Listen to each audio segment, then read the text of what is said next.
নমস্কাৰ বন্ধু বান্ধৱীসকল, স্বাগতম মই আপোনালোকৰ ইউটিউব চেনেললৈ।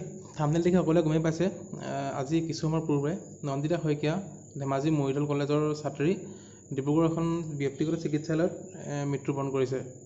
ঘটনাটো এনেধৰণৰ আছিল, কালি দিনৰ ভাগত দুগৰাকী ছাত্ৰী নন্দিতা আৰু কৰিশ্মা ডিব্ৰুগড় বিশ্ববিদ্যালয়ৰ আণ্ডাৰতে হিন্দীৰ স্নাতক পৰীক্ষা দি উভতি আহি থকাৰ পথত ডিব্ৰুগড় ধেমাজিৰ এজন নৰপিশাচ ব্যক্তি বুলি ক'ব নোৱাৰি, নৰপিশাচ এজনে দাৰে ঘপিয়াই হত্যাৰ চেষ্টা চলায় আৰু তেতিয়া নন্দিতা শইকীয়াৰ মূৰত বেছিকৈ আঘাতপ্ৰাপ্ত হয় আৰু লগে লগে ডিব্ৰুগড় এখন ব্যক্তিগত চিকিৎসালয়ত ভৰ্তি কৰায় আৰু লগতে এই ৰিণ্টু শইকীয়া নিজেও নিজকে দাৰে ঘপিয়াই আঘাতপ্ৰাপ্ত কৰি লয়।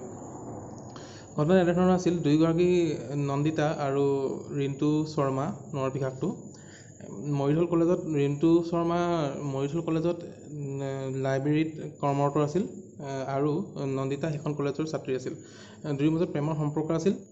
ৰিণ্টু শৰ্মা নামৰ ব্যক্তি নৰপিশাচটোৰ আৰু বেলেগৰ লগতো প্ৰেমৰ সম্পৰ্ক আছিল। যেতিয়া নন্দিতা বোলা ছোৱালীজনীয়ে গম পাইছিল নন্দিতা শইকীয়াই, তেতিয়া ব্ৰেকআপ দিছিল আৰু সেই খঙতে নে কি নাজানো নৰপিশাচটোৰ এনেকুৱা জঘন্য কাণ্ড কৰি পেলালে।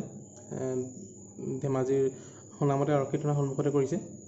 দুগৰাকী ছাত্ৰীক দাৰে আঘাতপ্ৰাপ্ত কৰিলে আৰু নিজেও নিজকে আঘাতপ্ৰাপ্ত কৰিলে। সি নিজে মৰা হ'লে ভালেই আছিল হয়তো। আৰু আজি কিছু সময় পূৰ্বে যেতিয়া বেয়া খবৰটো আহি গ'ল, নন্দিতা শইকীয়াৰ এই সংখ্যাত নাই, বেয়া লাগিছে নিজৰো। এটাই কামনা কৰোঁ, এনেকুৱা যাতে এইবোৰ নৰপিশাচবোৰ হত্যা হওক, উচিত শাস্তি পাওক, সোনকালে যাতে শাস্তি পায়, তাৰে কামনা কৰিলোঁ চেনেলৰ জৰিয়তে। ধন্যবাদ।